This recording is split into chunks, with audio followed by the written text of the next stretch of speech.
is a real problem. This is not fun and games. The corrupt system, this is life and death. Billion people dying from smoking-related diseases. 70% of current smokers want to quit. I smoked for 40 years. 50 years. Using the patch. Nicotine patches or chews. Proven smoking cessation method should be promoted. This hasn't helped. Majority of them fail. That makes no sense. E-cigarette. Un cigarrillo que utiliza electricidad. Ein Umgang mit E-Zigaretten. E-cigarettes. You've stopped. Alternative to lighting up. Stopped. We don't know if that's true or not. They've been making headlines. Don't look for an endorsement from the Lung Association, Heart Association, World Health Organization, Department of Health. Lawmakers say there's actually is raising the red flag. dangers involved. You need to be careful. Quit or die. du monde de la vape est potential harm is likely to be very, very small. Usage has tripled. Vapes are everywhere. Causing blindness. Promote smoking. Nicotine is in here. Ignorance is a real problem. Other than heroin. Gateway to cocaine. It's the most addictive drug there is. But are they really that awesome? Every study has to be questioned. Cherry-picking studies. Taxing them. Regulated. Tougher control. Same as cigarettes. Stupid fools. Easier to buy a cigarette They're considered cigarettes than to buy an e-cigarette. UK ban. Gone.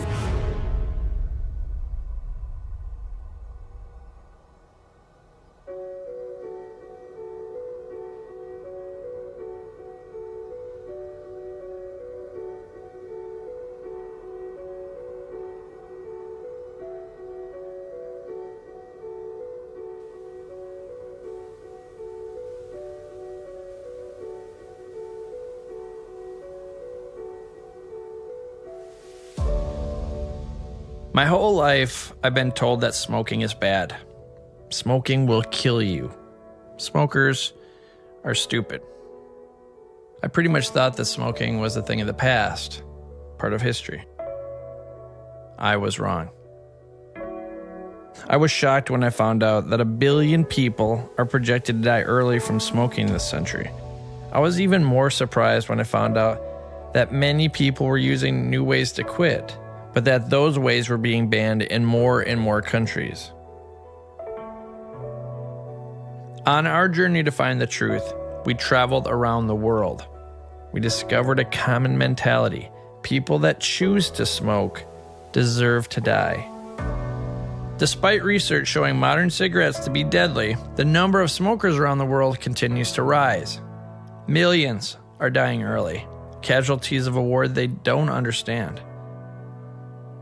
Shoddy studies, fear of the unknown, and passionate enthusiasm are the weapons of choice. Battle lines were drawn. A culture war began. We discovered widespread corruption. To separate the truth from the lies, the emotion from the facts, we went to the leading doctors and scientists. In the end, our journey became about more than just smoking or vaping. It's about freedom, corruption, and the fate of future generations. This is the battle for 1 billion lives.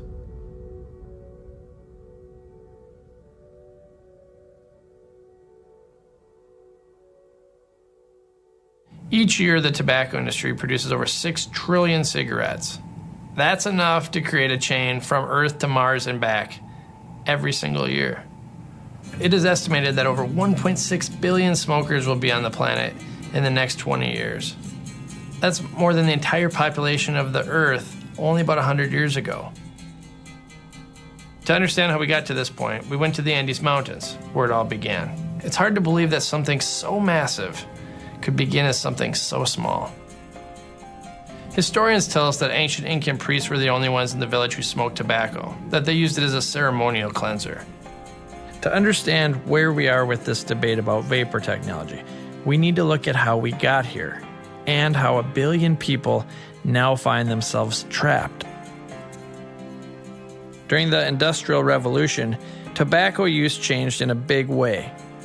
Cigarettes made by massive tobacco companies became more heavily processed, cheap, convenient, and a big part of pop culture. The rise of cigarettes had begun.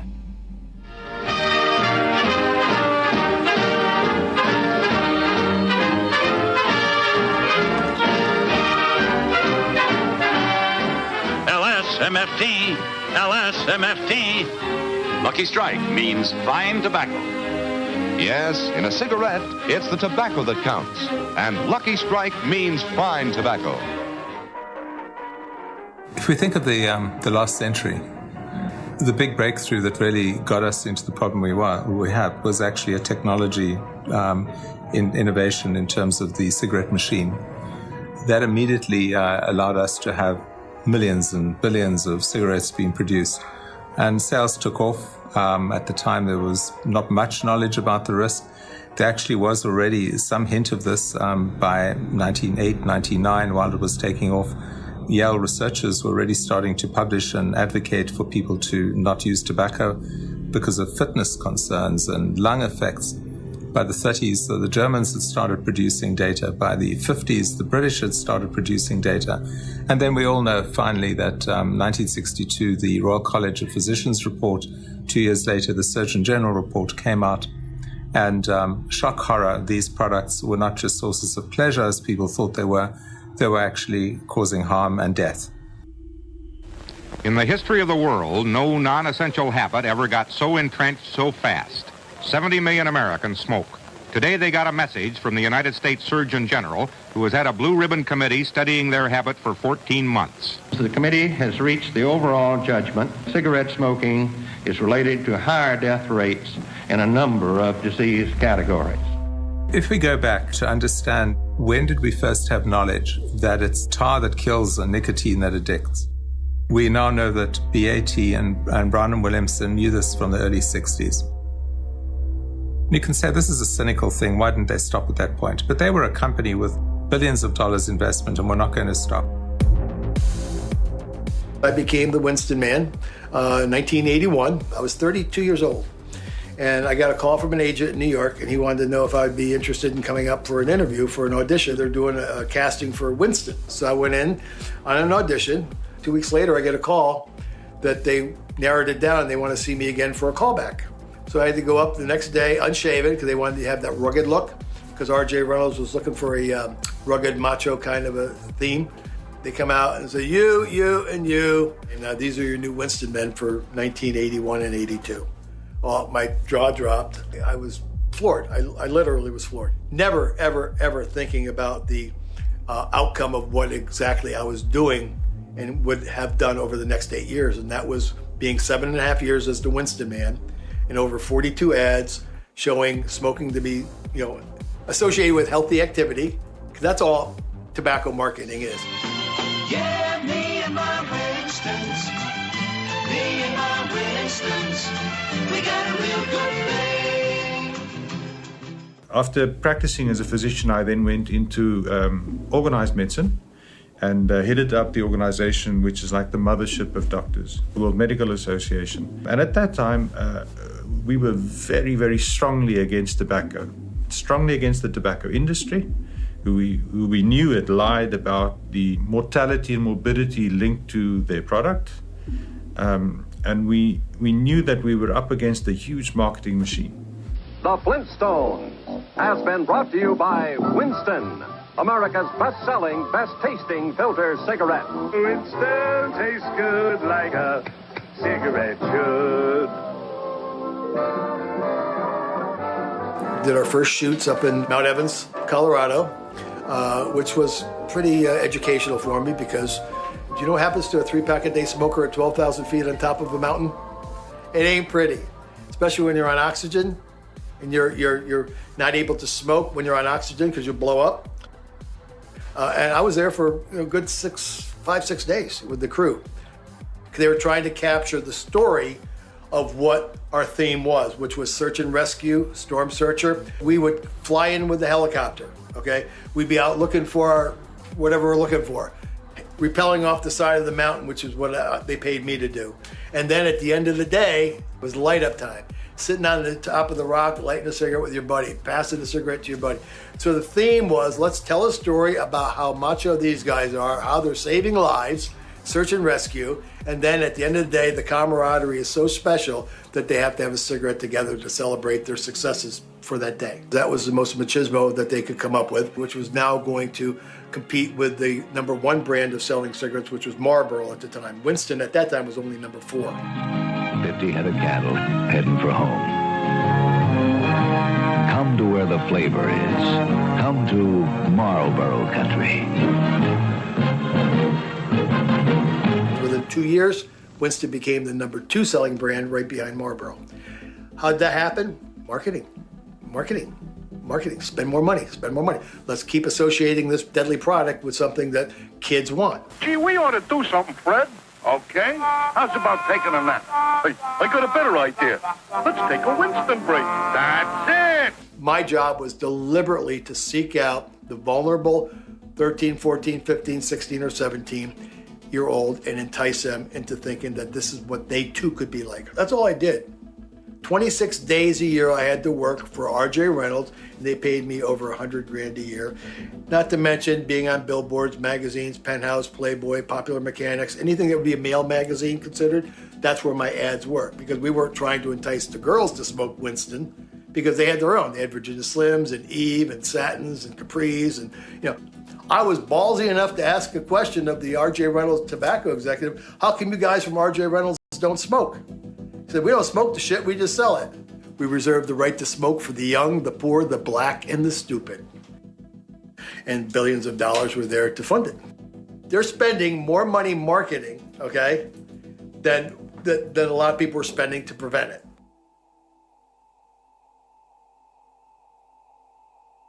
The US was slowly starting to pick its act up. It introduced some taxes. It couldn't make progress on advertising bans because of First Amendment protection. The tobacco industry was then trying to provide research grants to researchers to buy them off, or to at least ensure that the direction of research didn't go in more of a negative way. And that's when we had the era of the large tobacco-financed research groups around the world.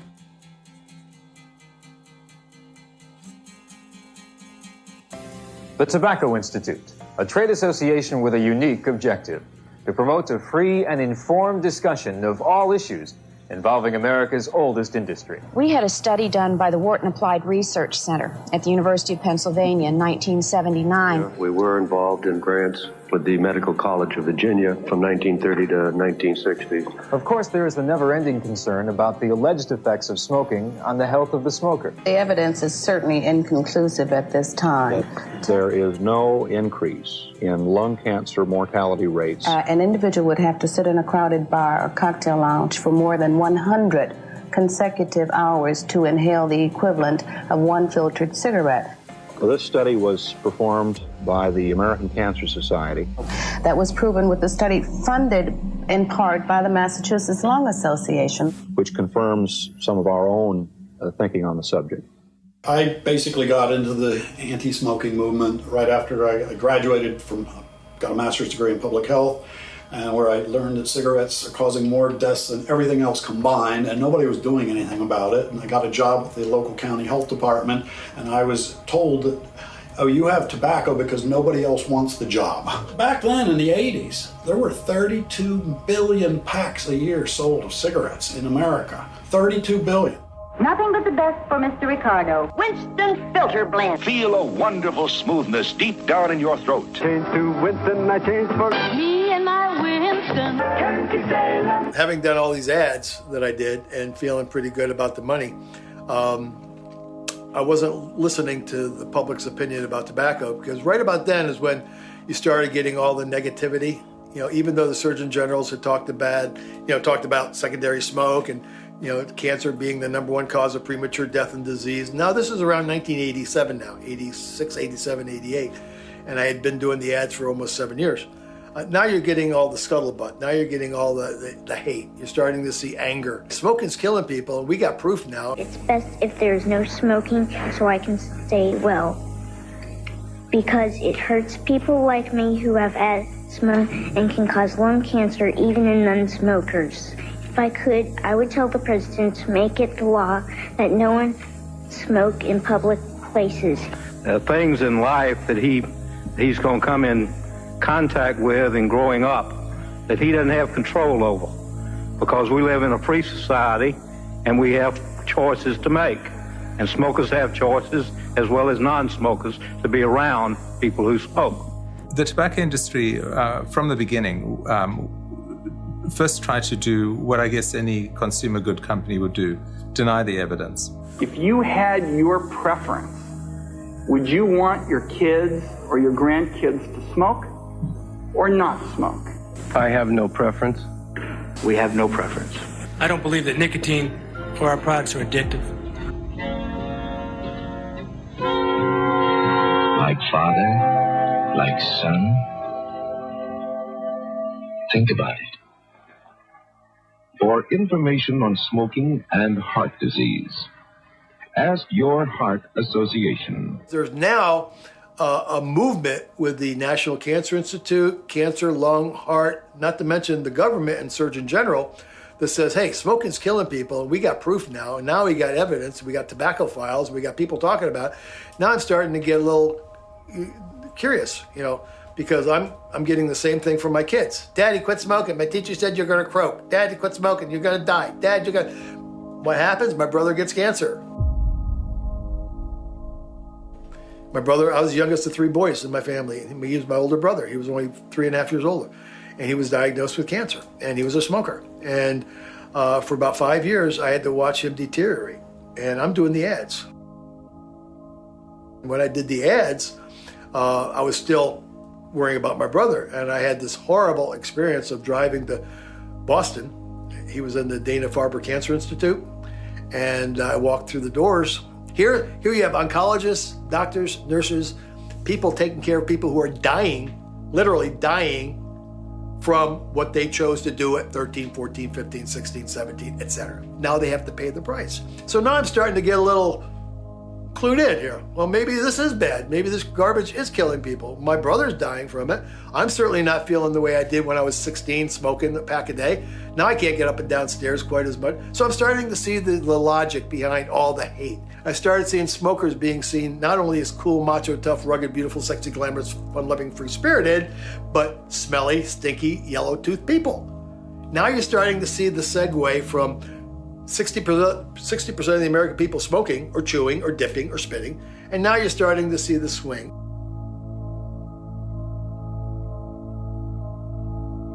I had to make a decision, and there was a 6-hour ride home, and I probably smoked 2 packs of cigarettes on that ride home, because now I'm stressed. Now I'm starting to feel pretty bad about this, because now I got to go face my kid.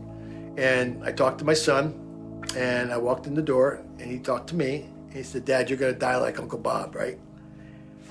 Boom! Just like that. That's how it hit me. It was like a boom. There's a good chance that I will. That was my epiphany. So long ago. That's how it hit me. And my passion for my kids and my wife was so grand that I was going to beat it. Okay, so I made a decision. It was July 17th when I told my son, I'm going to quit. I promise I'm going to quit. Right hand up to God. I'm going to quit. I'm going to quit. And he said, okay, Dad, you promise, right? Well, what you don't tell a 10 or 11-year-old is something and then not do it. Because they will hound you and they will hound you and they will hound you. Well, he hounded me until the Great American Smokeout in November of 1988. You see this fan? Well, I use it when I'm around cigarette smokers. But I may get a chance to throw it away during the Great American Smokeout, the day the American Cancer Society asks every smoker in America to quit for 24 hours. I picked that day. I told my son I was going to quit. And I did. I get a call from every Philadelphia news station, television station. I get a call from CBS This Morning with Harry Smith. I get a call from ABC. I get a call. They're picking me up by limo. They're taking me to New York. No one had ever quit smoking publicly, especially the Winston man who's on every billboard, every magazine, everywhere for 8 years now, going on 8 years. And then he's biting the hand that feeds him. My brother's dying of cancer. Okay, I promised my kids I wouldn't, hurt myself like my brother. And I've seen so many people dying that I'm not going to do these ads anymore. I can't do it. I cannot physically and morally do it anymore. Image has been a great concern for the tobacco industry. The person we choose this week was once one of the industry's leading image makers. The tobacco industry had really played out to the peak of what it was going to do in trying to thwart policies and actions. Our long and difficult 4-year journey down Tobacco Road has come to a victorious end. The largest financial recovery in the history of the world. We've arrived at our final destination, and that's the destination of tobacco justice. Close to 33,000 lawsuits against big tobacco, though precedents were being set. So now if one person sues and you got the same disease, then so on and so on and so on and so on. So they sat around and said, let's come up with a way. And they went to meetings. They went to private meetings according to the tobacco files that I've been privy to. And they said, we got to come up with something that's going to stop these lawsuits. Well, here's what you're going to have to do, big tobacco people. You're going to have to give us some money back in order for us to convince our constituency that money, because we're sick and tired of paying for Medicare and Medicaid rehabilitation and prevention because your product has caused this in our state. Michael Moore did it in Mississippi. Michael Moore took on big tobacco and said, I'm going to sue your asses. He's the only one that did it. He sued and won $12 billion. So then it became even more important that they justified this money being spent, even if it was for a year or two. They never said they were going to use it forever in the 25 years that they're going to get it. Florida said, oh my, I'd like some of that. We have same problem. We're suing too. They got 11 billion. Texas did it. They got 13 billion because it was all based on per capita and prorated number of citizens. Minnesota did it. Four states got $46 billion in a matter of a week. 46 billion. Well, every other state wanted to touch a piece of that. We want some of that. We're paying Medicare too. So let's come up with a number that everybody can live with. They came up with 200 billion plus the 46 that went previously to those 4 states. And they gave attorney generals 72 hours to sign on. And the only way they would get any money if they signed on without even knowing what was going on, and you'll get your money over the next 25 years. Every state did it, okay? But in that decision, in 72 hours, they had to sign off that they would not let anybody in their state sue big tobacco. That was in 1999, and the MSA became the first bailout. Yeah, we need it for the kids. We need it for the children. We need it for prevention, education, intervention, cessation. We need all the... Like you, the nation's attorneys general have been fighting to help reverse the staggering toll tobacco takes on our society and to protect our children from a lifetime of addiction. This plan, in short, will get big tobacco off the backs of our kids.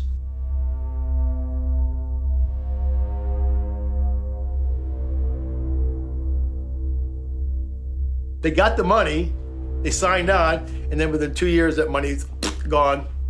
They either put it in bonds where they can't pay it back. They used it for road repair, waterfront restoration. They used it for, health departments, new computers, new labs. These states are not using the money that they said they needed. And the tobacco companies are now giving all this money to the states.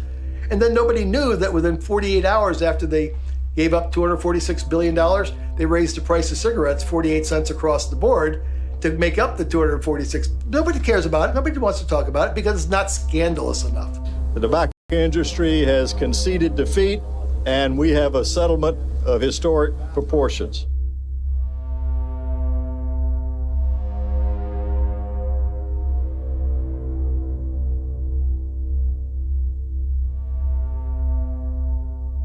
What did New Jersey do? They sold all their money in a bond.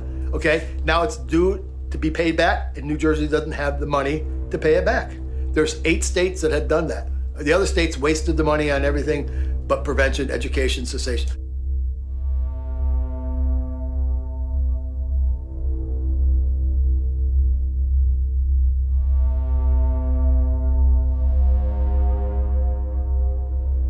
So there's more corruption, there's more government intervention, for keeping tobacco alive and keeping the big tobacco monopolies, raising $500 billion a year. $500 billion, if not more. That's what they admit to.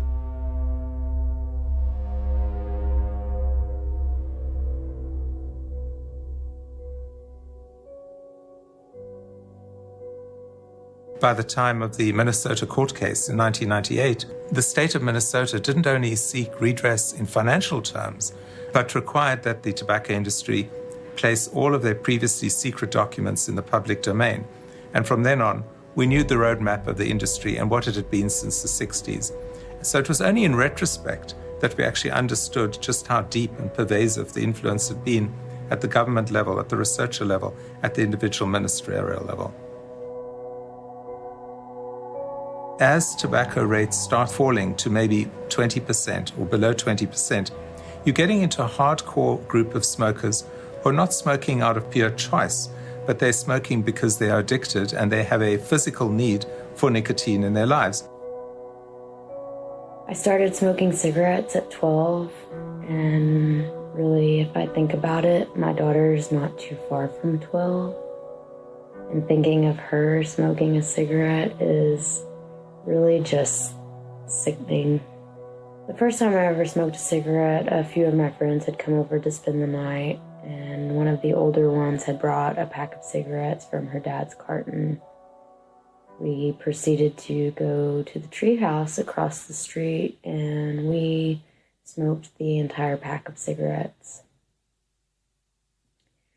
I remember it made me sick, it made me dizzy, but more importantly, I remember from that moment forward wanting to smoke cigarettes. So at 12, you can't really go out and buy a pack of smokes.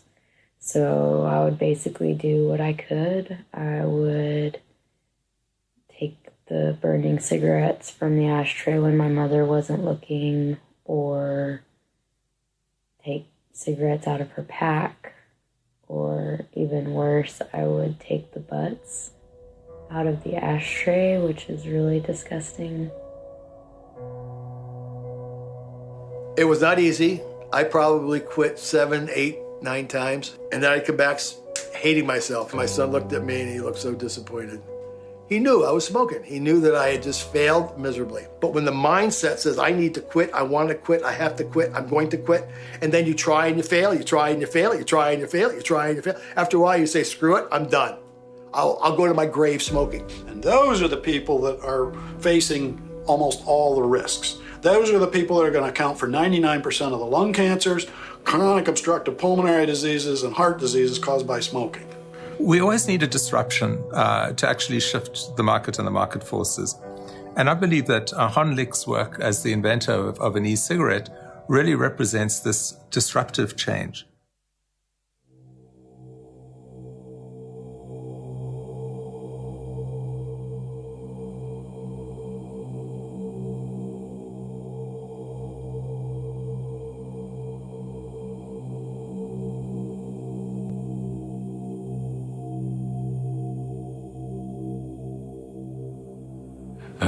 我从18岁就开始吸烟，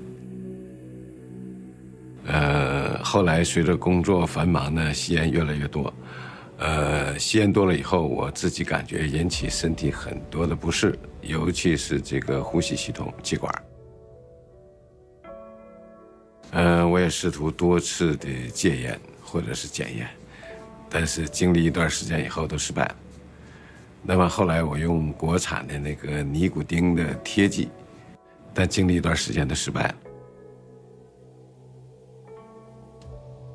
我在研究所呢，实际上工作了12年多，在研究所呢都是一些创新的项目，所以呢，凭借着我这个大学的药学专业的知识，还有我平时呢对电子学的这个爱好，那么我就有信心呢，能设计出了一款达到这样的一个使用目标的这个电子烟。那么从02年下半年我就开始陆续做这些相关实验，实验这个液体的雾化、携带尼古丁，以及呢这个在这种简易装这种吸入以后的感觉，那么通过这些实验，我就很有信心了，很有信心呢，就是创造一款这种史无前例的电子烟。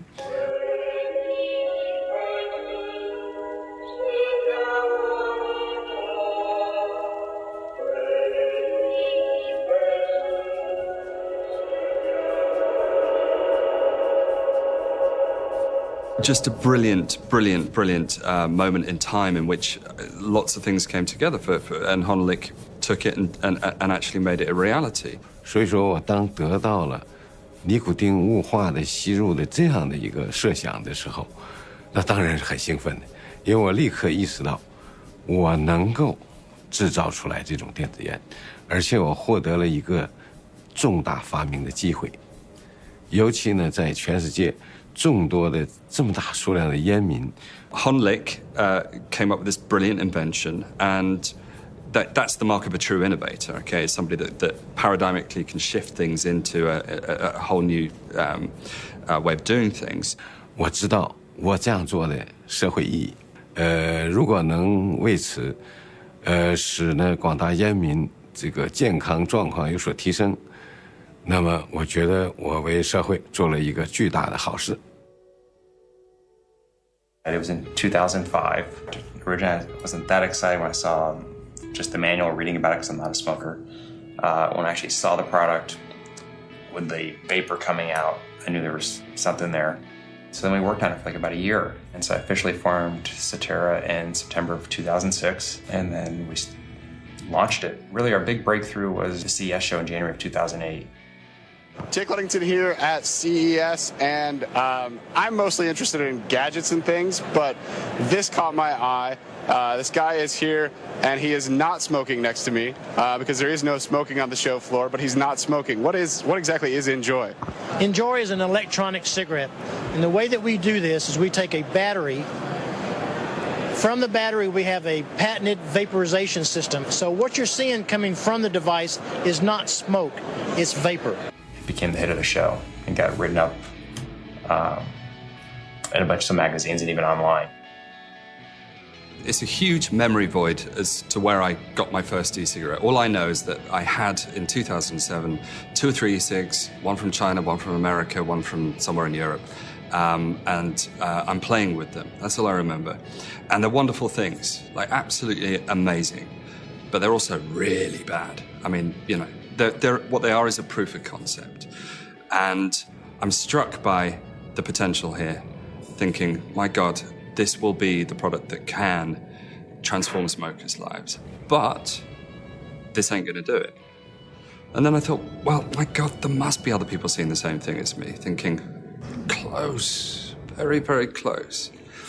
And so, you know, where do you go? You look on the web and nothing. Nothing. A few dodgy commercials, a few kind of, you know, iStock photo images of people. You know.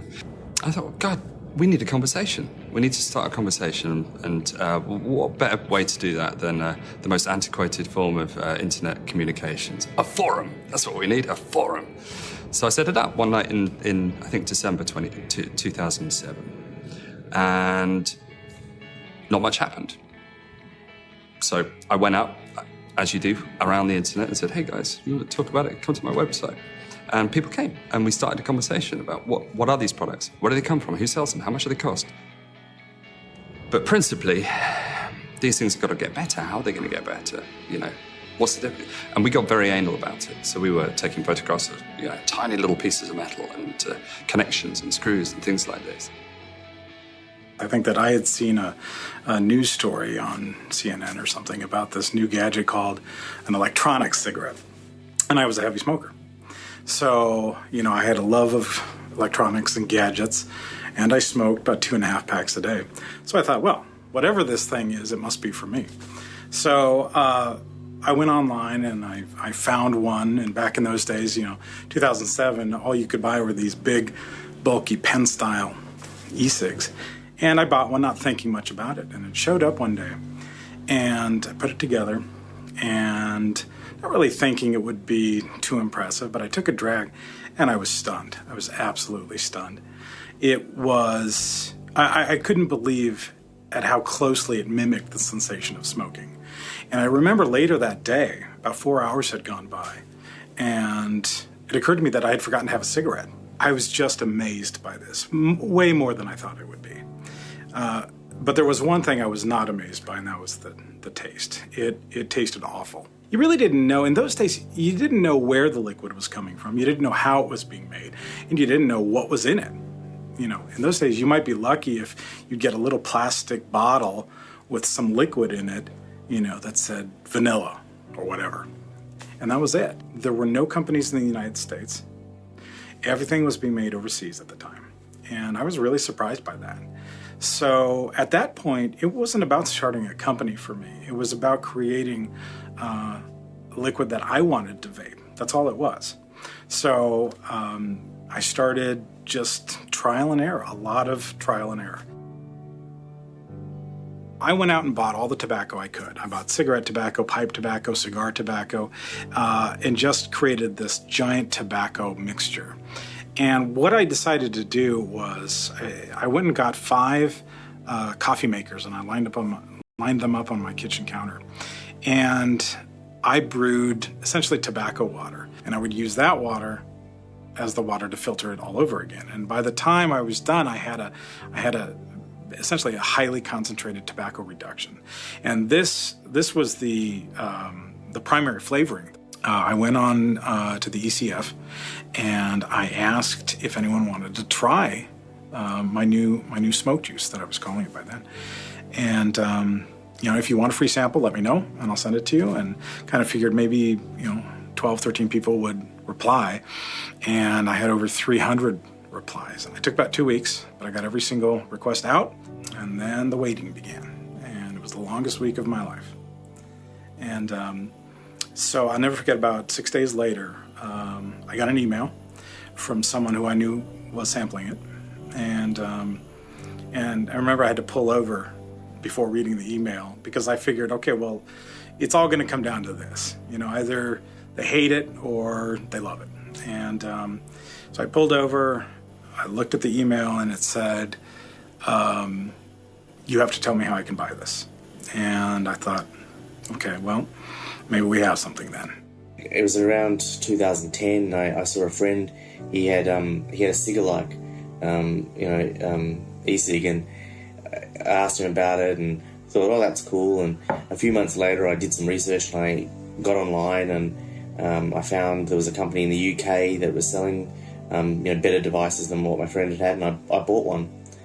And the day that e-cig arrived was a life changer. Literally, as soon as I started using it, I never had another cigarette. I lost it one night. I was out with friends, and in the morning I couldn't find it and it was gone. And they were quite expensive back then, and you had to order them from overseas, and I couldn't afford to replace it immediately, and I couldn't have, even if I wanted to. There were no shops. There was nowhere to buy them in Australia at the time. So I went back to smokes. My sister died at 34 years old from non-Hodgkin's lymphoma in her lungs. And there's no question that it was the smoking that did it to her. And I've been trying to quit for years, and this had been the thing, the game changer that changed everything for me, and not being able to buy it locally just seemed insane. So I started a business, and it was great. It was almost word of mouth. At the beginning, it was just an online store. But it started to, get some traction, and things were going well. The hobbyist side of things that you see today really started very, very early on with this kind of real obsession with precisely what these devices are and what made two devices different. And that's really how it all started.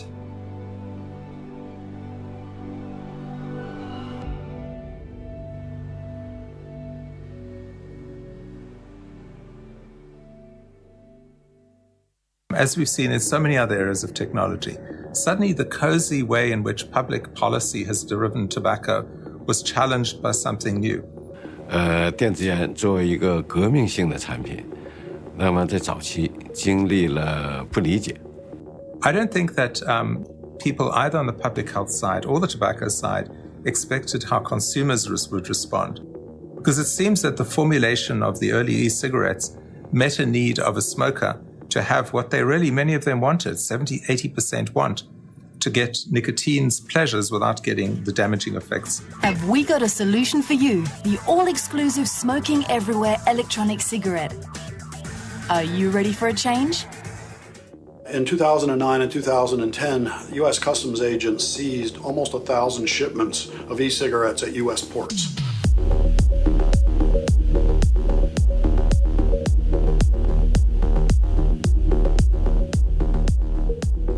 They made a determination that it was a drug delivery device, that since it was battery operated, that it was a device and therefore under their FDA, by drug delivery, there wasn't FDA approval for it, that they could seize the product.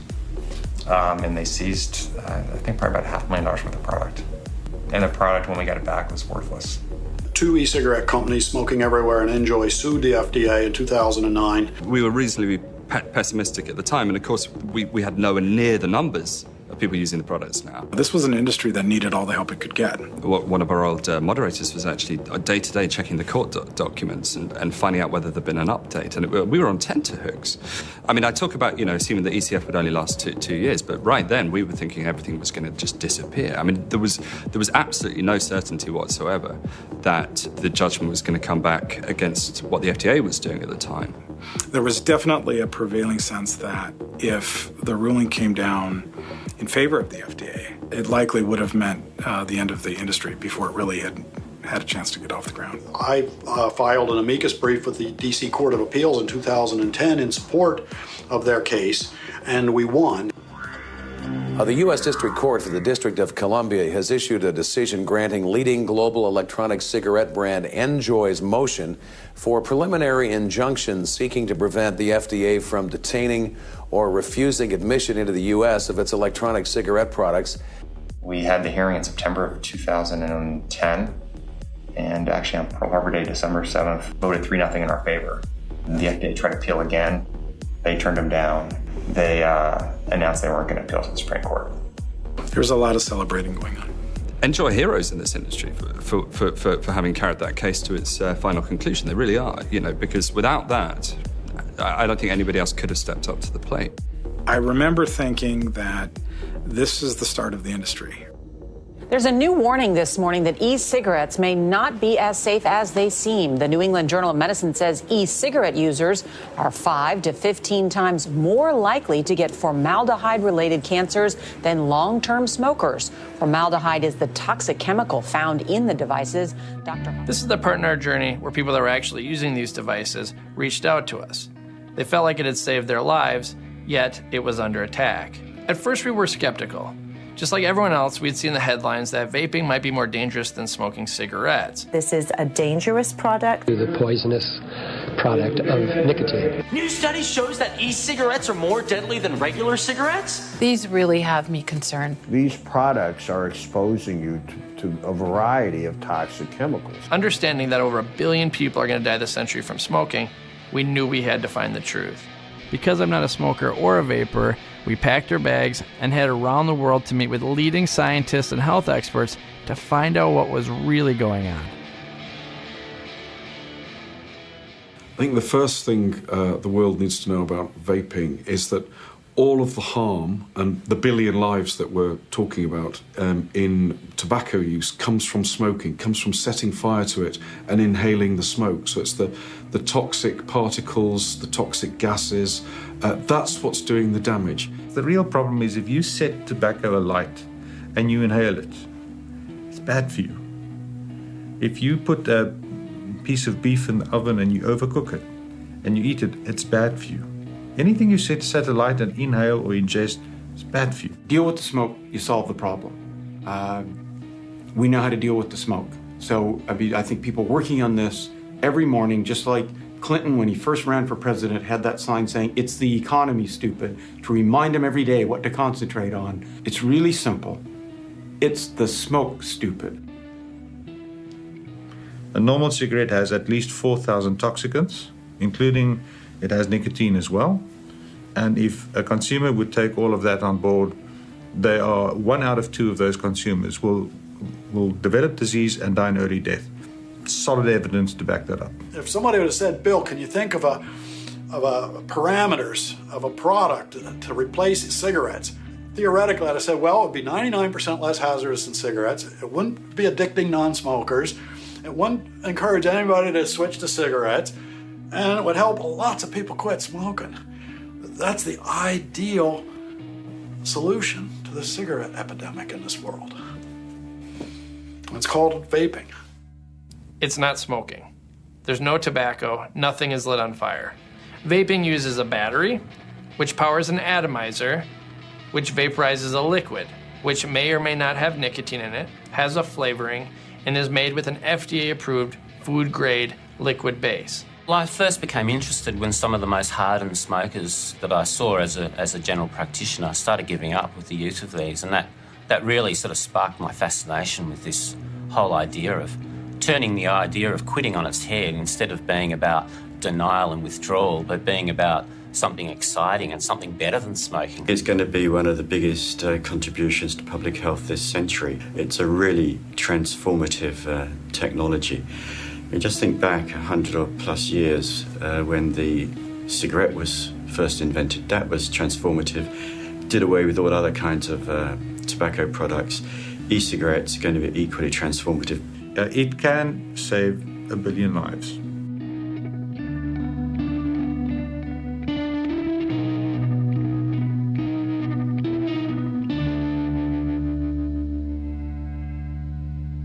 Anytime someone attacks a promising alternative to a massive problem, and you have to ask why. The answer is money. Money, and one of the most fascinating alliances in history. Well, there are lots of forces at play, pro-vaping and anti-vaping, and it's hugely complex. The war on vaping began with the FDA's attack, but they weren't the only ones on their side. To fully understand this alliance that formed, we need to go to the American South and the theory of the Baptists and the bootleggers. In many counties, they hold periodic votes to decide the fate of alcohol sales. An unholy alliance forms between the preachers who don't want alcohol being used in their communities and the bootleggers who are willing to sell alcohol when and where it's not legal. They're happy to help the preachers restrict alcohol sales because that kills their competition. It's a classic example of the enemy of my enemy is my friend. At the end of the day, they both drive around town with the same bumper stickers. Unfortunately, counties that vote to restrict alcohol sales have higher rates of drunk driving fatalities. We see the same two sides in the vaping wars.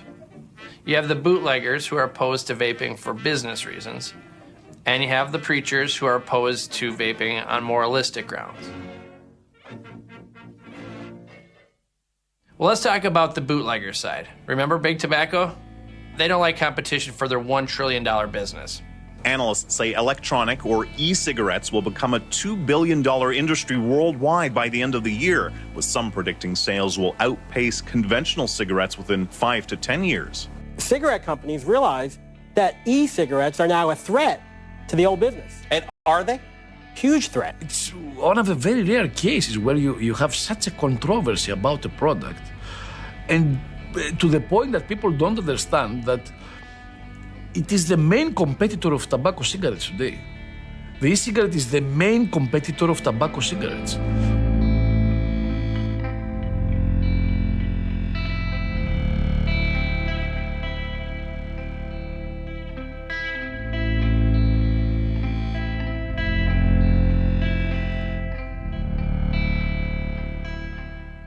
Some people have had changes in behavior, hostility, agitation, depressed mood, and suicidal thoughts or actions while taking or after stopping Chantix. Some people can have allergic or serious skin reactions to Chantix, some of which can be life-threatening. Patients also reported trouble sleeping and vivid, unusual, or strange dreams. Talk to your doctor to find out if prescription Chantix is right for you. Drug companies know that doctors hold all the real power in the prescription drug business. Break the hold of nicotine addiction. See your doctor about treatments. While they spend nearly $4 billion a year marketing directly to us, they spend an estimated $24 billion a year marketing directly to doctors. Big pharmaceutical companies, also lovingly known as Big Pharma, want to protect their $6 billion nicotine replacement therapy business.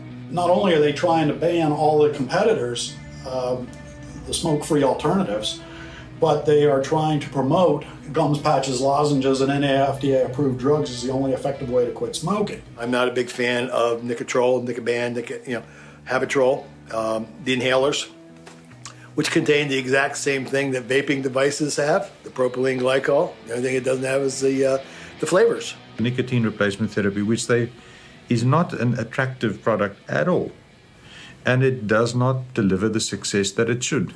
Okay, I'm gonna cook the purple one. He gets the prescription from his doctor.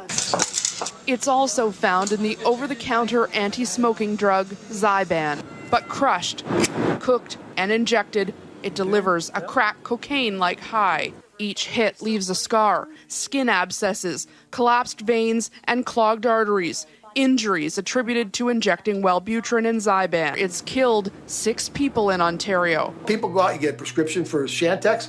That was fast-tracked through the FDA. Has a black box warning on it.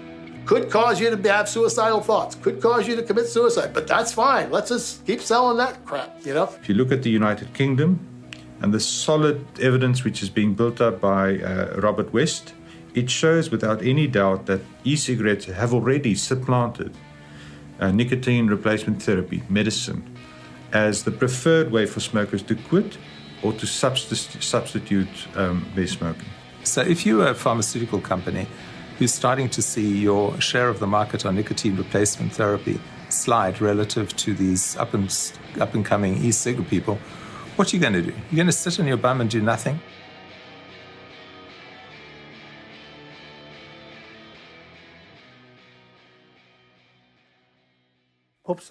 Under the Korean law, electronic cigarettes are considered cigarettes until comprehensive research proves that e-cigarettes are harm-free and contribute to quitting smoking. Nicotine patches or chews that are scientifically proven to be safe should be promoted. It made sense to find big tobacco and big pharma in the bootlegger camp because they sell things. But it was confusing to us when we found national governments were right there with them. Governments worldwide are the biggest shareholders in the revenue of cigarettes. Using the United States as an example, in 2010, the year that the FDA went after vaping, the federal government collected $15.5 billion in tobacco taxes. Just 3 years later, after vaping began to take off, tobacco taxes were down to $14 billion. That's a difference of $1.5 billion. The e-cigarette industry should be put out of business. The government's getting billions and billions and billions of tax revenue. But it's not just the taxes. Some countries actually own their own tobacco companies. The Chinese National Tobacco Corporation is the main supplier of cigarettes. It's 100% owned by the Chinese government. So in effect, the Chinese government is the world's largest tobacco company. Japan Tobacco owns the Camel brand. Besides those two, there are 14 other countries that own large tobacco companies.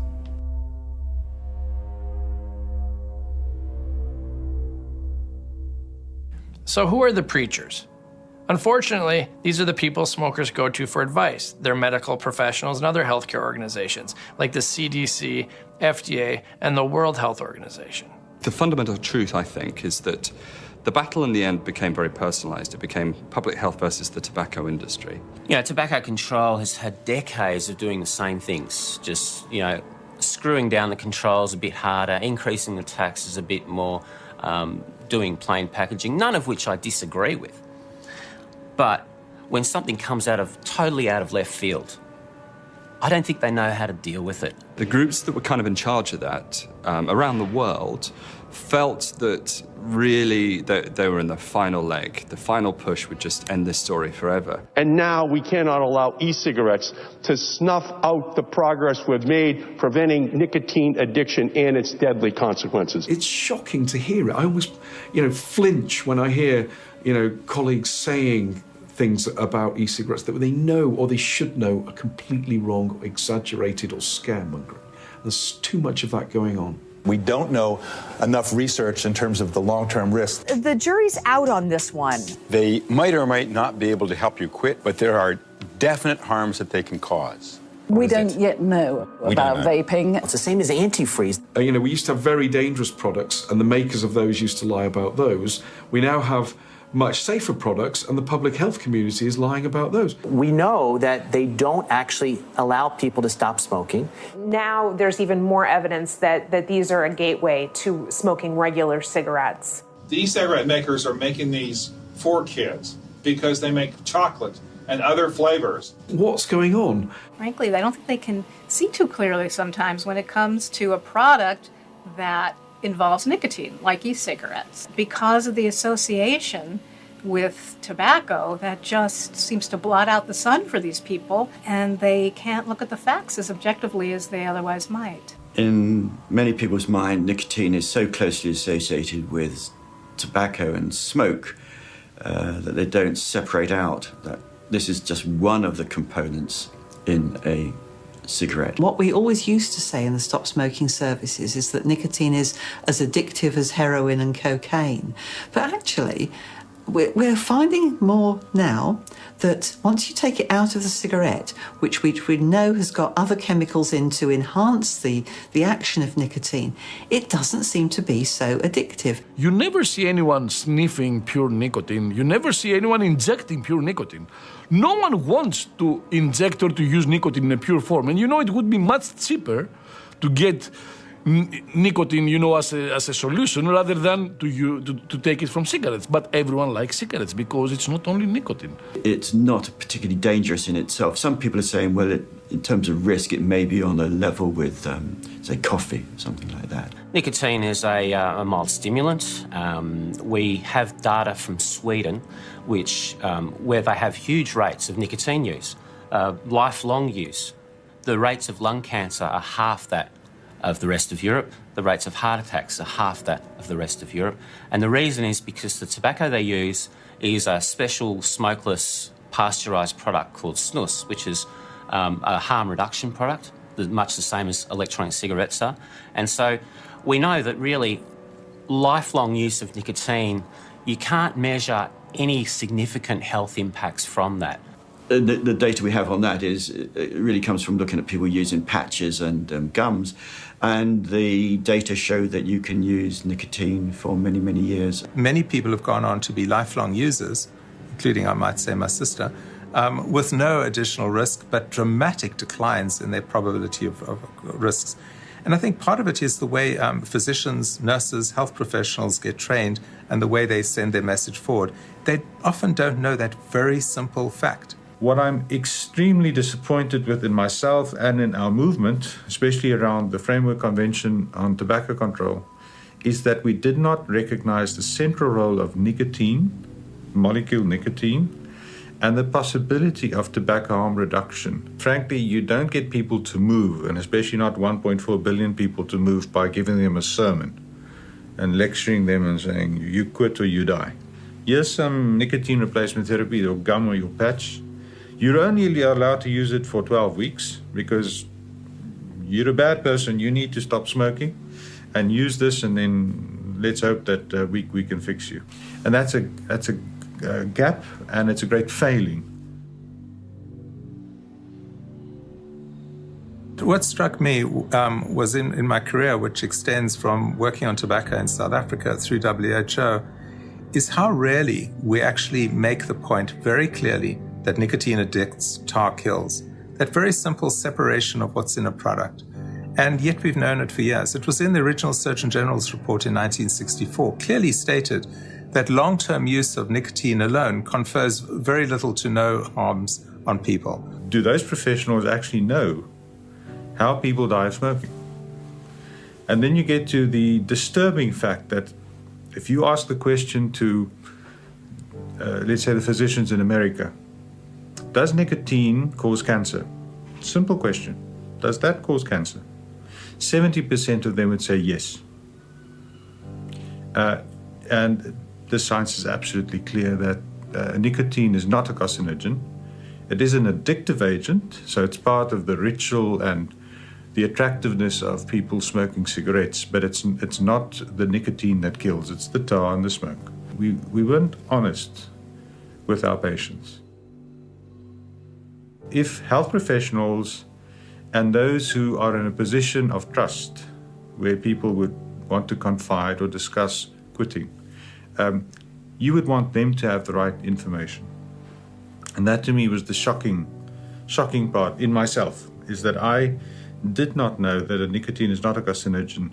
So where I would have been in a position to help my patients or family members who smoked with less harmful products, so that if they couldn't stop or quit smoking, to at least switch to something less harmful. And unfortunately, the health professionals, and especially physicians, are normally not in a position where they get feedback when they are wrong. Very honest to say that I personally got it wrong. FDA's own funded scientists came out and said that vapors are exposed to dramatically less toxicants than smokers, and they are exposed to very similar levels of toxicants as non-tobacco users. Unfortunately, the FDA officials, when they talk to the news media, don't say that. The dilemma is you can't get 1.4 billion people. It's the size of the Catholic Church. It's the size of the Indian population. All to quit smoking cigarettes tomorrow. It's just not going to happen.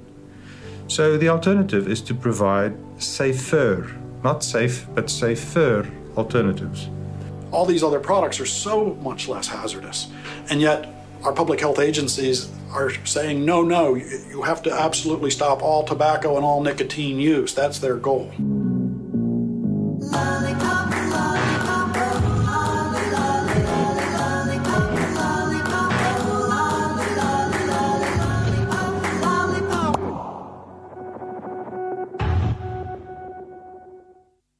As we look at the arguments against vaping from the preachers, it seems that there's an issue of pride.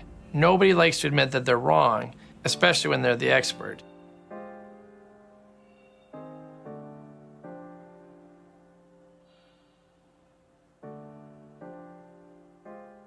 My name is Serena Chan. I'm with the American Lung Association. Every time we watched a public hearing about vaping, it was intriguing to see that one of the major health charities was there to attack it immediately. The anti-tobacco community is also a small economy in itself. Cancer, Heart, and Lung, for the last 20 years, their tobacco control advocacy has all been financed by pharmaceutical grants and contracts. I found out that cancer is a $150 billion industry. American Cancer Society, the most profitable nonprofit organization out there. Every advertisement on television you saw for gums, patches, and lozenges, for the Nicoderm, Nicorette, and Commit lozenge, it said sponsored by the American Cancer Society and had the American Cancer Society logo on it. And every state has a chapter, every county has a chapter, and every city has a chapter. 17 to 18% of that money goes to research. The rest goes to the multi-million-dollar salaries of all of the CEOs, CFOs, COOs, CDOs, CLOs. Everybody's got, and so on and so on and so on. I just know that people keep donating year after year after year after year, and we have more walks and more relays and more ribbons because people haven't done what the problem needed to be done, and that is stop the source of the problem. You go to a river, you see a baby floating down, a dead baby floating down, you pull the dead baby out, pull the dead baby out. Another baby comes out, pull the dead baby. All we're doing is reaction. Pull the dead. Look, go to the beginning of the mouth of the river and see who's throwing the babies in. Then stop that person, then maybe we won't have the dead babies floating down the river. I know I'm being obnoxious here, but it's as simple as that. If the tobacco model as we know it were to change drastically, all of those NGOs would be out of business. They're holding on to the foe. They don't want the foe to die. Then I started investigating the product and I could see the potential. I was worried also because the potential was very high. I said, wow, my smoking cessation center will be out of business in a matter of few years.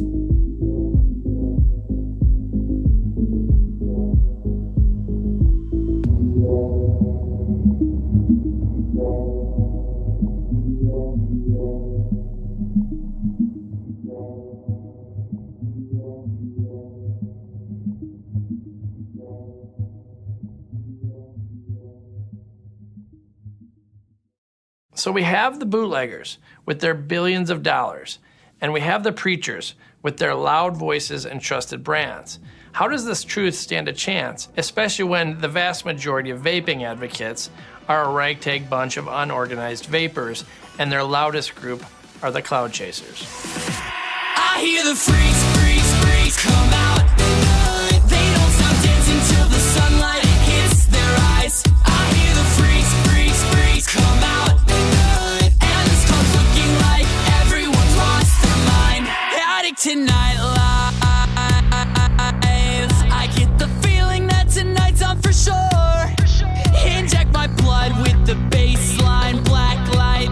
I hear the freaks are coming out for some more. I hear the freaks. I hear the freaks. Well, for the first time, stopping smoking can be fun. You don't see websites devoted to the latest patch. You don't see any chat like that. You see masses of chat in the forums and so on, people talking about these devices, how they're using them. So it's kind of interesting, and there's a kind of a bit of a community sense. They are hanging out together. They're a group again. They're family. They were persecuted. He was persecuted. She was. So now they can all come together, and they're not going to be persecuted anymore because they've done what we've asked them to do, and that is find a safer alternative. But the vast majority of vapers are moms and dads, grandmas and grandpas, your neighbors, who are desperately trying to quit something that is slowly killing them. I'm from the UK. I'm a dad, an IT engineer, a vapor, an archer, a cook, a husband. Used to be a chemist, and used to be a smoker. I tried NRT, and I tried cold turkey, and I tried all sorts of things to try and give up smoking because I knew it was making me ill. In the year before I stopped smoking, I had more than 4 serious chest infections that required inhalers and drugs, and it was crazy. Just over 5 years ago, I came across this bad boy. I haven't got rid of it because, well, God of a saviour. And that day, I stopped smoking tobacco. That was it. I quit. That's pretty powerful stuff. I just got a device myself. I didn't need anyone's help. I didn't need a prescription. I didn't need a doctor to say so. I didn't need a handout from the government or the health authority or a charity. I just quit smoking. That's mad. That's kind of cool.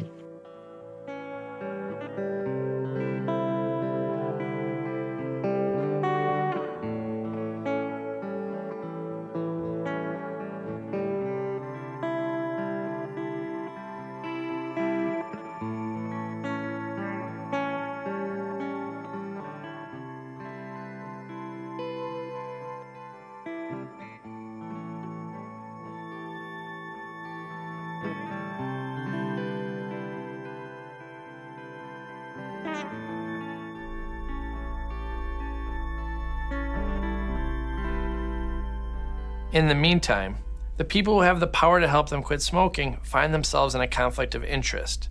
Let's look at the FDA. The FDA is known to have a history of hiring people from Big Pharma, and then once they're done at the FDA, they go back to Big Pharma. It's a revolving door. The current head of the FDA Center for Tobacco is a former lobbyist for the Big Pharma company that sells Nicorette gum in the United States. This is the same division that in 2014 proposed banning 99% of the vapor products on the market. It will ban more than 99.99% of all e-cigarette products on the market today. Over in California, State Senator Leno is accepting large campaign contributions from Big Pharma, while at the same time proposing regulations and taxes on vapor products. We are at risk of losing 25 years' effort and a $2 billion investment in keeping a next generation from becoming addicted to the killing drug of nicotine. We have information from not only the California Department of Public Health, which has declared these devices to be dangerous and unsafe, and they are currently in the midst of an educational campaign. You may have seen some of the television commercials that are out right now. You smoke pack after pack, day after day.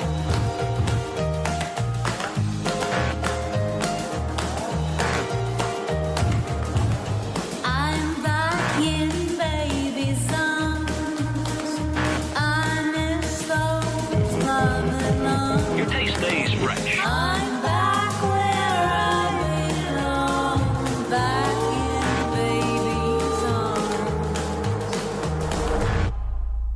And then you're going to hear from all the health advocacy groups, the Lung Association, the Heart Association, the Cancer Society. All those who are in the business of protecting public health will be speaking in support.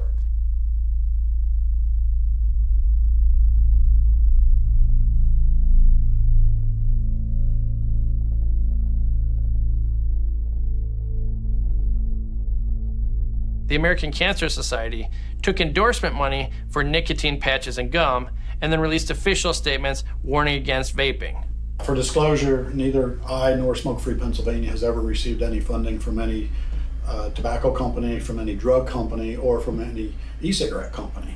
Most of the anti-tobacco movement, the large organizations, for the last 20 years, the Campaign for Tobacco-Free Kids, the American Cancer Society, the American Heart Association, the American Lung Association, the American Academy of Pediatrics, the American Medical Association, and many more have received hundreds of millions of dollars from the pharmaceutical companies that manufacture and market the nicotine gums, lozenges, and patches, and the Chantix and Wellbutrin medicines.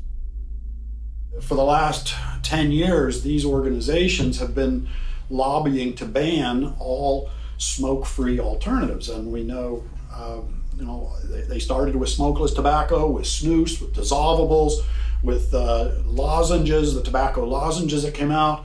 And then when e-cigarettes came out, the first thing they did was urge the FDA to ban them in 2009, and the FDA did. When you have this kind of a triage, okay, and then you have these other people now feeding off the tentacles, cancer, lung, heart, getting all this money from the government, getting money from the master tobacco settlement, what are they supposed to do?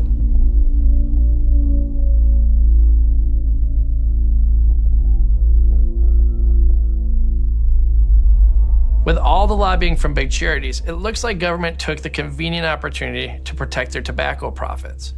The category is under threat. Countries like Singapore, Thailand, probably Indonesia, Australia, have banned e-cigarettes. We just had a vapor from Australia saying she's smoked for 43 years. She tried everything, patches, gum, behavioral therapy, the works. Didn't work. She heard about e-cigarettes and she asked her local pharmacist, can she have that? And she said no. Then she phoned the quit line.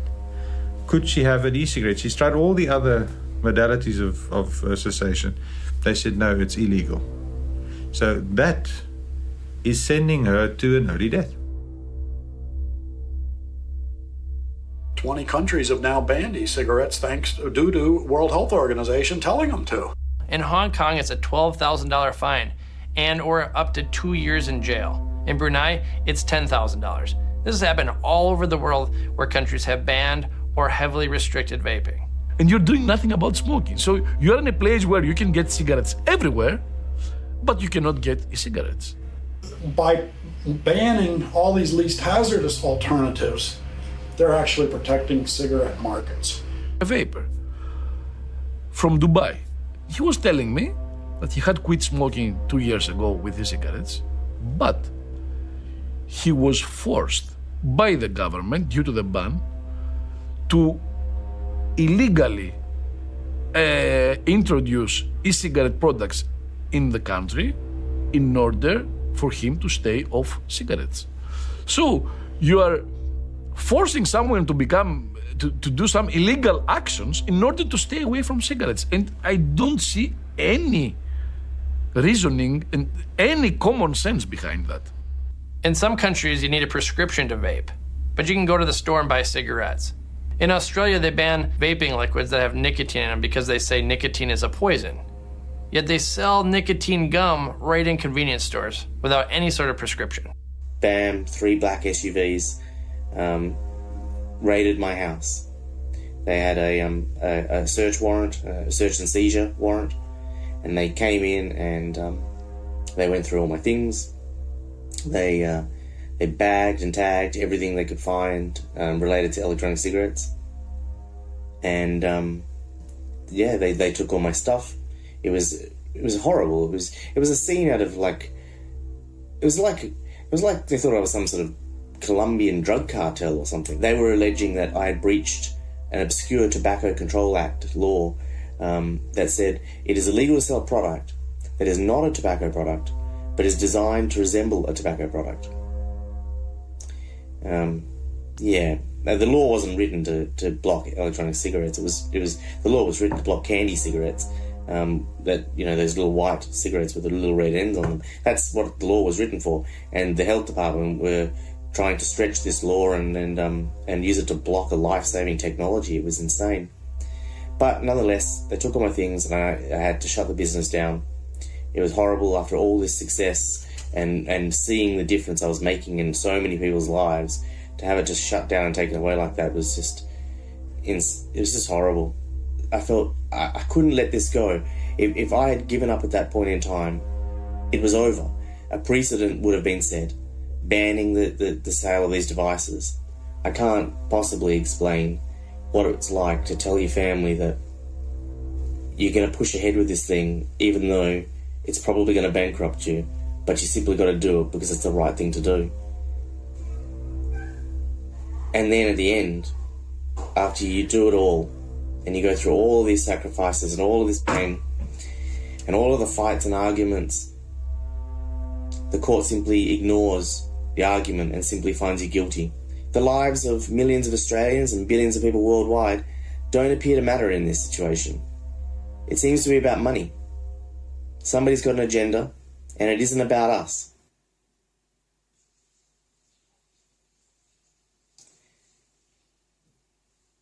Don't let the bastards win.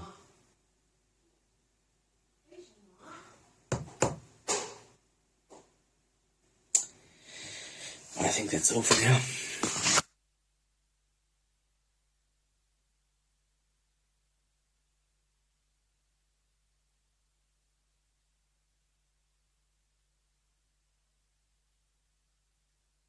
One of the biggest vaping news stories in 2015 was when Portland State University came out with a study showing that there was more formaldehyde in vapor than in cigarettes. Formaldehyde study basically was a fraud.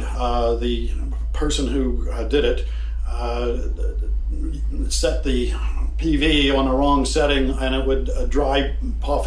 No vapor could use it. All the way up to 12. I'm not trying this all the way through.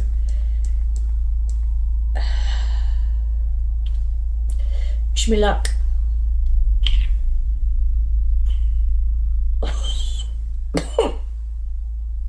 Oh. It can't be done. But they made a machine inhale it, and then they assumed this machine would inhale so many hundreds of inhales every hour for the rest of their life. For 75 years they projected it out to be, and they added up all these dry puffs, of the machine dry puffing for 75 years in a row, and then said it might be more carcinogenic than cigarette smoking. But it was a fraud. A lot of these researchers, they're mostly funded by the federal government. The Food and Drug Administration and the Department of Health and Human Services, through the National Institutes of Health and through the Centers for Disease Control, are funding most of the people who are trying to ban e-cigarettes, and they're funding them to go out and lobby to ban e-cigarettes. Even though it's completely illegal, the CDC gave grants to the Washington State chapter of the American Lung Association, who used that money for lobbying. This is what happened. King 5 News. For so many adults, this has been a life-changing intervention. Now at 6:30, a heated hearing in Olympia as the state tries to become the first in the nation to regulate e-cigarettes like tobacco. South Bureau Chief Drew Mickelson looks at the proposal that would make Washington's vaping laws some of the toughest in the country. It's a violation of federal law to use federal funding to lobby for laws, but it's been going on. The CDC's been warned about it by the Department of Health and Human Inspectors. Inspector General did a report. They had hearings in front of the U.S. House of Representatives, Energy and Commerce Committee on this. That Tom Frieden was warned that he could not, insist in his grants giving out to state health departments that they lobby for laws. He was putting it in the grants, and it's a violation of federal law. So this has been going on. This is why all these cities, municipal health departments and state health department directors have come out calling for bans on e-cigarettes, because they don't want to lose their CDC funding. And why these researchers keep coming out. Every researcher that comes out and generates a news story saying e-cigarettes contain toxic chemicals gets another $10 million grant from the FDA or the National Institutes of Health. Nothing motivates people quite like fear, especially when it involves our children. This recent report found nearly 2 million middle school and high school students have tried electronic cigarettes, or e-cigarettes.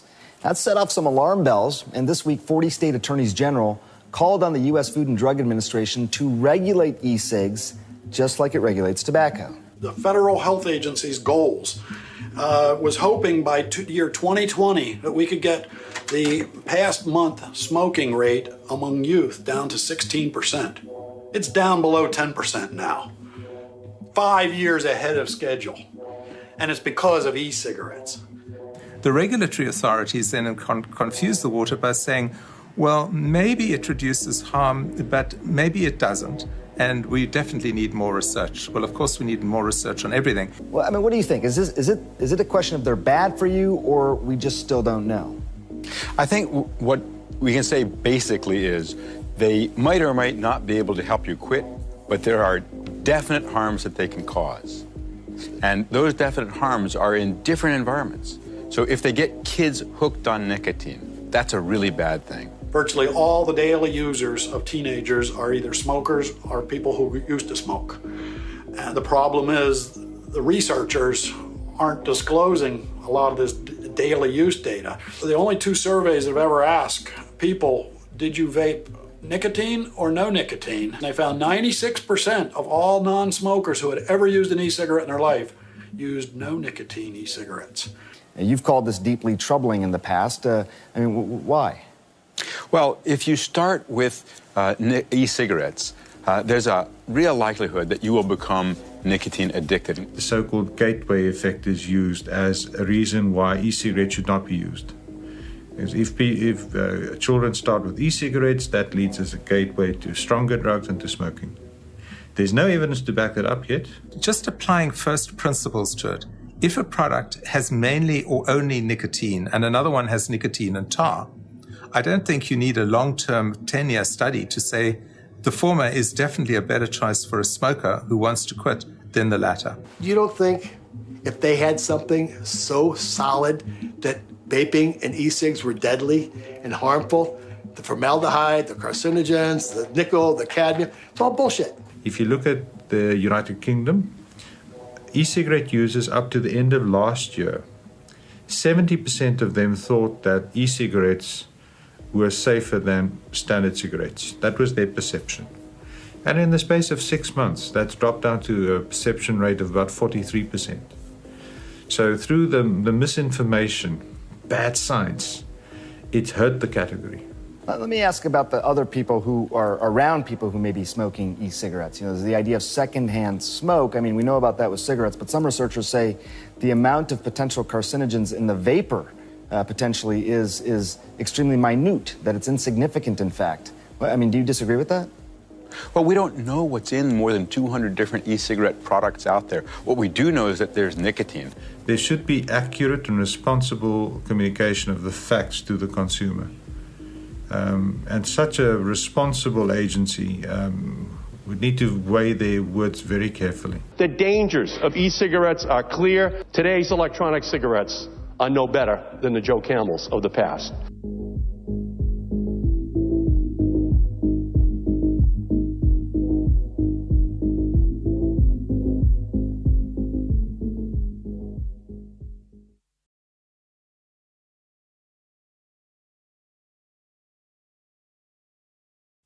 If all the smokers of cigarettes today switch to e-cigarettes tomorrow, the 1 billion lives will definitely be significantly reduced. It's the smoking that kills people. It's not the nicotine. It's people smoke for the nicotine, but they die because they inhale smoke. You have none of the tar, the smoke, or the 4,000 plus chemicals going into your body. There's no evidence that vaping has caused or associated with any disease. And we know that it's helped several million people quit smoking. So the 1 billion lives that we're trying to save, better do a hell of a lot more than we're doing now, because right now the army isn't big enough. A lot of people don't even want to fight the war anymore because it's an uphill battle, and people are exhausted and tired and frustrated and angry and pissed off and upset with the fact that we can't fix it because it's truthful and it's right. But things are not looking good. The numbers now show that e-cigarette sales are down. Europe just passed all kinds of rules that are going to take beneficial products off the shelves and out of the lives of thousands of people who are trying to quit smoking. It will close down the market for the independents. It will hand a majority control to the tobacco industry who are producing devices. And I think it will be a damaging thing to the whole of the vaping industry. I'm very disappointed in the way things are going. Here in Poland we have over 1 million vapers, and we estimate that after that heavy legislation it will be 500,000, not more, or even less. We are trying to find a way to fight. It's not easy because TPD is already a law in the European Union. In the US, the same thing. The FDA just passed all kinds of new rules that will keep millions of people smoking. The FDA has estimated that more than 98.5% of all e-cigarette products on the market will be banned by their regulation.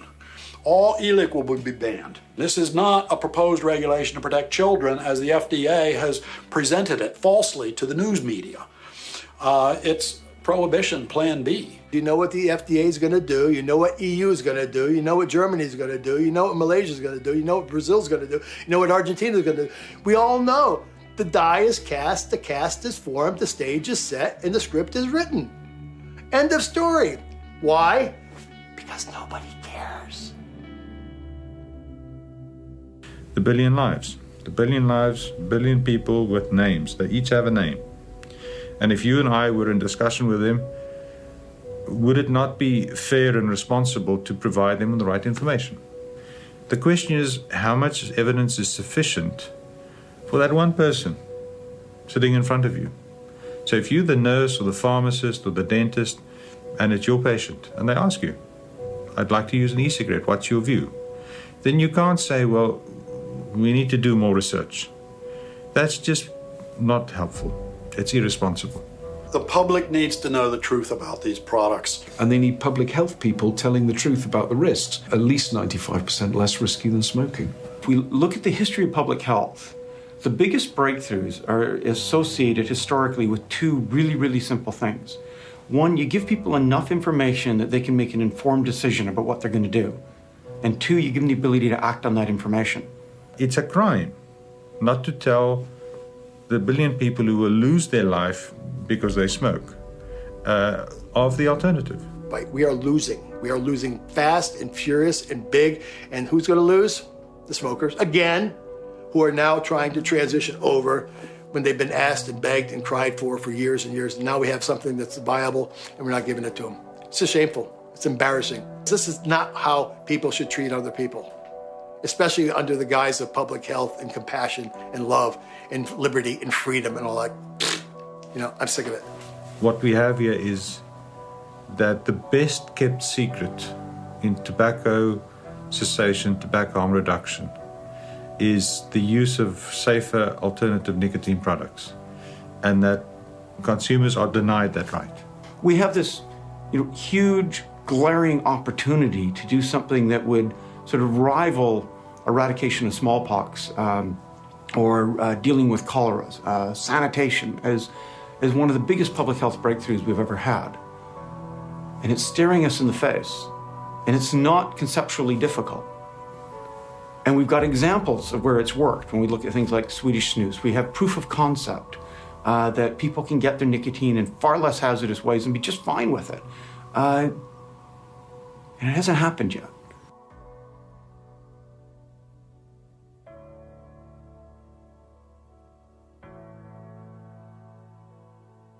And I guess really what prompted me to want to quit was seeing my uncle dying of lung cancer. And without a shadow of a doubt, he was the most genuine and kind-hearted person I've ever known in my life. People are going to die. People are going to get sick. There are people who should have had the opportunity to grow old, to be part of their grandchildren's lives, You know, I knew firsthand the experience that I had had and how dramatic the change in my life and my health had been. I'd seen dozens of friends and family members, actually hundreds really in the end, of lives that had been directly changed by using these devices. And the health department, like that's their name, the health department, we're banning them. You can still buy cigarettes, you know, buy any tobacco product you like, but you can't buy the alternative that, you know, we know is significantly, I mean, like, you know, over 95% safer. And really, I didn't want my children to have to see me that way. I wanted to be able to be there for them more in the future and extend my life for them. And essentially, that is what vaping has done. Vaping has helped me to quit smoking cigarettes. And for that, I am thankful. 1 billion lives are at stake. The status quo is winning. Smoking is strong. The battle rages on even as you watch this. Big business and government are working together all over the world to serve the few at the expense of the many. We see so many examples in our food system, our medicine, and now we see it in the push to preserve smoking and its cash flow, to condemn 1 billion people to death, billions of mourning kids, billions of broken hearts. We can choose a better approach. We can end fear-mongering. We can help our neighbors live better. We can help our neighbors live longer. And we must. I've heard a lot of funny stories and opinions. Now to get the whole thing straight, you can't keep a bunch of hypocrites and liars all from showing their face. But the damage has been done. Our battle's not quite won. So let's take it to the streets and sing for the sun.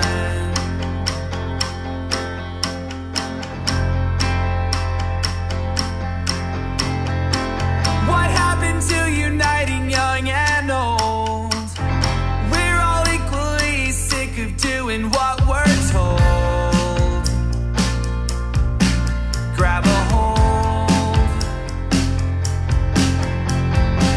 And when it comes to controlling the masses, they've got us full of faker teens with TV classes, 3D glasses. But the damage has been done. Our back